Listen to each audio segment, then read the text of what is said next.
بسم اللہ الرحمن الرحیم۔ تختی نمبر 1، مفردات۔ الگ الگ حروف کو مفردات کہا جاتا ہے، جیسے انگلش میں ABCD ہوتا ہے، تو یہ ہے الف، اسے الف پڑھا جاتا ہے۔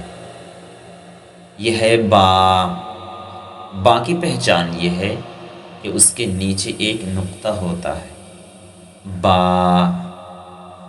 یہ ہے تا، تا کی پہچان یہ ہے کہ اس کے اوپر 2 نقطے ہوتے ہیں، تا۔ یہ ہے ثا، ثا کی پہچان یہ ہے کہ اس کے اوپر 3 نقطے ہوتے ہیں، ثا۔ دھیان سے دیکھیں، ان تینوں کے لکھنے کا طریقہ سیم ہے، لیکن ہر ایک کا نام الگ الگ ہے، پڑھنے کا طریقہ الگ الگ ہے۔ با کے نیچے ایک نقطہ ہوتا ہے، تا کے اوپر 2 نقطے ہوتے ہیں، اور ثا کے اوپر 3 نقطے ہوتے ہیں۔ یہ ہے جیم، جیم کی پہچان یہ ہے کہ اس کے بیچ میں ایک نقطہ ہوتا ہے، جیم۔ یہ ہے ہا، ہا کی پہچان یہ ہے کہ اس کے بیچ میں بھی کوئی نقطہ نہیں ہے اور نہ ہی اس کے اوپر کوئی نقطہ ہے، ہا۔ یہ ہے خا، خا کی پہچان یہ ہے کہ اس کے اوپر ایک نقطہ ہوتا ہے، خا۔ دھیان سے دیکھیں، یہاں بھی تینوں کے لکھنے کا طریقہ سیم ہے، لیکن ہر ایک کا نام الگ الگ ہے، پڑھنے کا طریقہ الگ الگ ہے۔ جیم کے بیچ میں ایک نقطہ ہوتا ہے، خا کے اوپر ایک نقطہ ہوتا ہے، لیکن ہا میں نہ تو اس کے بیچ میں کوئی نقطہ ہے اور نہ ہی اس کے اوپر کوئی نقطہ ہے۔ یہ ہے دال، دال کی پہچان یہ ہے کہ اس کے اوپر کوئی نقطہ نہیں ہوتا ہے اور اس کی شکل کچھ اس طرح ہے، دال۔ یہ ہے ذال، ذال کی پہچان یہ ہے کہ اس کے اوپر ایک نقطہ ہوتا ہے اور اس کی شکل کچھ اس طرح ہے۔ یہاں بھی وہی بات ہے، ان دونوں کے لکھنے کا طریقہ سیم ہے، لیکن دونوں کا نام الگ الگ ہے اور پڑھنے کا طریقہ الگ الگ ہے۔ یہ ہے را، را کی پہچان یہ ہے اس کے اوپر کوئی نقطہ نہیں ہوتا ہے اور اس کی شکل کچھ اس طرح ہے، را۔ یہ ہے زا، زا کی پہچان یہ ہے کہ اس کے اوپر ایک نقطہ ہوتا ہے، زا۔ ان دونوں کے لکھنے کا طریقہ سیم ہے، لیکن صرف نقطے کا فرق ہے، را کے اوپر کوئی نقطہ نہیں ہے لیکن زا کے اوپر ایک نقطہ ہے۔ یہ ہے سین، سین کی پہچان یہ ہے کہ اس کے اوپر کوئی نقطہ نہیں ہوتا ہے اور اس کی شکل کچھ اس طرح ہے۔ یہ ہے شین، شین کی پہچان یہ ہے کہ اس کے اوپر 3 نقطے ہوتے ہیں، شین۔ سین اور شین دونوں کے لکھنے کا طریقہ سیم ہے، صرف نقطے کا فرق ہے، پہلے میں کوئی نقطہ نہیں ہے لیکن دوسرے میں 3 نقطے ہوتے ہیں، تو اسے شین پڑھا جاتا ہے۔ یہ ہے صاد، صاد کی پہچان یہ ہے کہ اس کے اوپر کوئی نقطہ نہیں ہوتا ہے اور اس کی شکل کچھ اس طرح ہے، صاد۔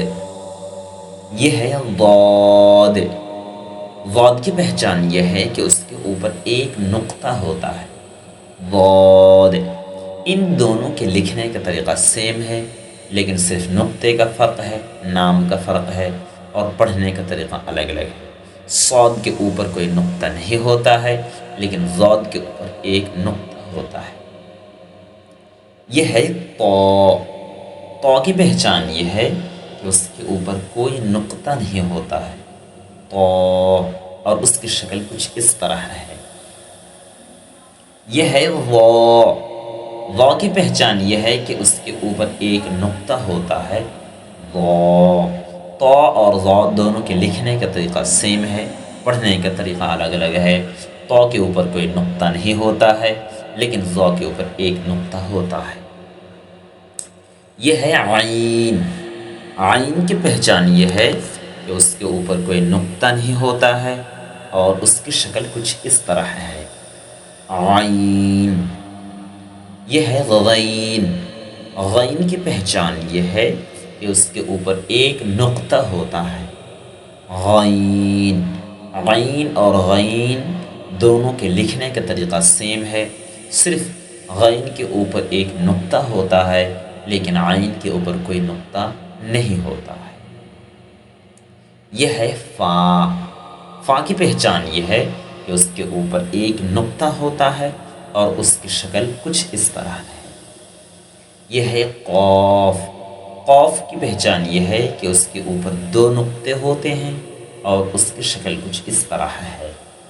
یہ ہے کاف۔ کاف کی پہچان یہ ہے کہ اس کے اوپر کوئی نقطہ تو نہیں ہوتا ہے لیکن اس کا نشان اس میں لگا ہوا ہوتا ہے، تو اس سے پہچانا جا سکتا ہے یہ کاف ہے، اسے کاف پڑھا جاتا ہے۔ یہ ہے لام۔ لام کی پہچان یہ ہے کہ اس کے اوپر کوئی نقطہ نہیں ہوتا ہے اور اس کی شکل کچھ اس طرح ہے۔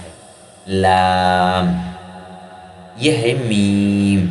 اسے میم پڑھا جاتا ہے اور اس کی شکل کچھ اس طرح ہے۔ یہ ہے نون۔ نون کی پہچان یہ ہے کہ اس کے اوپر ایک نقطہ ہوتا ہے اور اس کی شکل کچھ اس طرح ہے۔ نون۔ یہ ہے واو۔ واو کی پہچان یہ ہے کہ اس کی شکل اس طرح ہے اور اسے اسی سے پہچانا جا سکتا ہے۔ واو۔ یہ ہے ہا۔ اسے ہا پڑھا جاتا ہے۔ یہ ہے حمزہ۔ اسے حمزہ پڑھا جاتا ہے۔ اور یہ ہے یا۔ یا کی پہچان یہ ہے کہ اس کے نیچے دو نقطے ہوتے ہیں۔ یا، یہ بھی یا ہے لیکن دونوں کے لکھنے کا طریقہ الگ الگ ہے، پڑھنے کا طریقہ سیم ہے۔ یہ بھی یا ہے، یہ بھی یا ہے۔ بس آج کے لیے اتنا ہی، پھر آپ سے ملیں گے نیکسٹ کسی سبق کے ویڈیو میں۔ تب تک اگر آپ خود قرآن سیکھنا چاہتے ہیں تو اس سبق کو اچھی طرح یاد کریں۔